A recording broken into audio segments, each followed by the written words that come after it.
Hello and welcome to Neuro Navigator. Today's topic is action potentials level 2.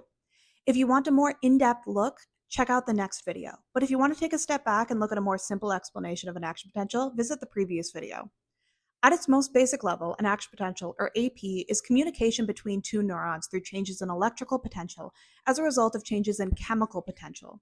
This communication can result in excitation or inhibition of the receiving neuron, but the conduction of the action potential is largely the same through all cells. And in fact, you've probably seen this graph quite a bit because that is the all or nothing action potential principle. Here we have a communicating neuron's axon and a receiving neuron's dendrite. Now, there are 4 ions we're concerned with for this video: potassium, K, sodium, Na, chloride, Cl, and calcium, Ca. The positively charged ones are cations, and the negatively charged ones are anions. Depending on the neurotransmitter being sent and the open channels in the neuronal membrane, these ions will affect the potential of the receiving neuron.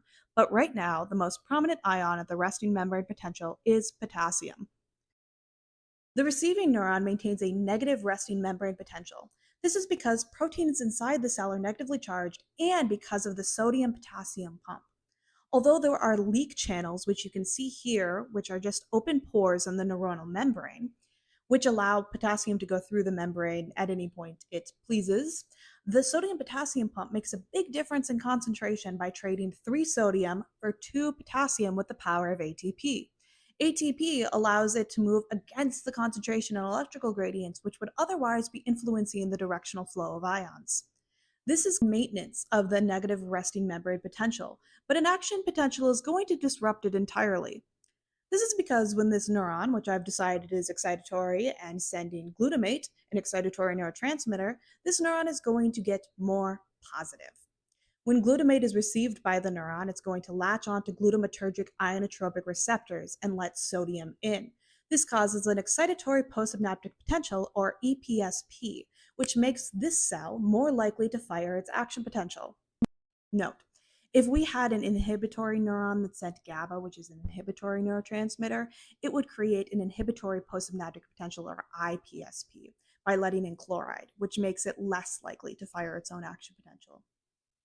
But here, because we have glutamate, we have EPSPs. With each EPSP, we're getting closer to the threshold, which is represented by this dotted line on the graph up here. At threshold, all of the voltage-gated sodium channels near the positive potential are going to open. I've drawn this voltage-gated channel down here, which has this little charge detector. Now it has a positive charge, and the reason why they're going to open is that when all of this positive charge inside the cell is going to actually repel it, causing it to pop open. Now, when the action potential peaks up here on this graph, when it hits the top of the depolarization, what's actually happening is that these channels are inactivating. So this little ball that I drew over here is going to block all ions from getting into the neuron after that. Now they are going to be completely unresponsive to any additional positive charge. So this is its time to actually reset and restore the negative resting membrane potential. If you do not have this reset, you do not get additional action potentials and you would be dead. It's very good. With all of this positive charge, or depolarization, the slow voltage-gated potassium channels are now open too. And like the charge detectors, all of that potassium is repelled by the positivity and the concentration gradient. So those potassium ions are pushed into the extracellular outside of the cell. And then we hit hyperpolarization, which is this dip in the graph right here, when the cell is more negative inside the cell than outside of the cell. When the action potential reaches the terminal button, which are these little things at the end of the axons right here, it's going to open voltage-gated calcium channels. Calcium will pour in just the same as sodium and help these vesicles carrying neurotransmitters to be released, thereby sending a message to the next neuron.